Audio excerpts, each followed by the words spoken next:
8 hour ನಿದ್ದೆ ಮಾಡಿದ್ಮೇಲೂ ಕೂಡ ನಿದ್ದೆ ಕಂಪ್ಲೀಟ್ ಅನ್ನಿಸ್ತಾ ಇಲ್ವಾ? ಲೆಥಾರ್ಜಿ ಫೀಲ್, ಸುಸ್ತು, ಆಯಾಸ ಅಥವಾ ಏನಪ್ಪಾ ಅಂತಾರ ಸೋಂಬೇರಿತನ ಅನ್ಸುತ್ತಾ? ಎಷ್ಟೇ ಮಲಗಿ ಎದ್ರು ಕೂಡ ರಿಫ್ರೆಶ್ ಅನ್ನಿಸ್ತಾ ಇಲ್ವಾ?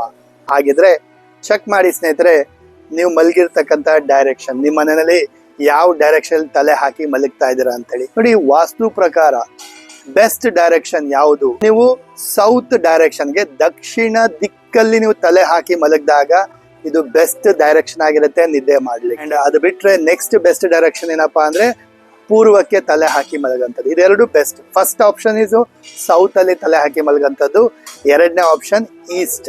ಬಿಟ್ರೆ opposite direction, that is west direction ತಲೆ ಹಾಕಿ ಮಲಗಂತದ್ದು. ಅಂಡ್ ನಾರ್ತ್ ಅಲ್ಲಂತೂ ಯಾವುದೇ ಕಾರಣಕ್ಕೂ ತಲೆ ಹಾಕಿ ಮಲಗಬೇಡಿ.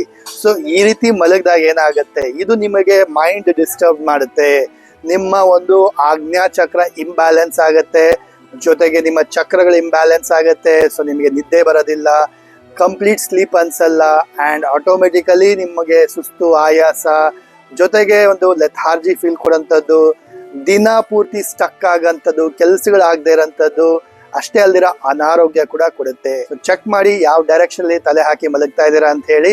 ಅಂಡ್ ಅದ್ರ ಪ್ರಕಾರ ನಿಮ್ಮ ಒಂದು ನಿದ್ದೆ ಡೈರೆಕ್ಷನ್ ಚೇಂಜ್ ಮಾಡಿ, ನಿಮ್ಮ ಮನೆಯಲ್ಲಿ ಯಾವ ಡೈರೆಕ್ಷನ್ ಅಲ್ಲಿ ತಲೆ ಹಾಕಿ ಮಲಗ್ತಾ ಇದ್ದೀರಾ ಅಂತ ಹೇಳ್ಬಿಟ್ಟು ಹಾಗೆ ನಿಮ್ಮ ಡೈರೆಕ್ಷನ್ ಚೇಂಜ್ ಮಾಡ್ಕೊಳ್ಳಿ, ನಿದ್ದೆ ಪ್ಯಾಟರ್ನ್ ಚೇಂಜ್ ಮಾಡ್ಕೊಳ್ಳಿ, ಡೀಪ್ ಸ್ಲೀಪ್ ಮಾಡಿ, ಅಂಡ್ ಒಳ್ಳೆ ಪ್ರೊಡಕ್ಟಿವಿಟಿನ ಪಡೀರಿ ಲೈಫಲ್ಲಿ.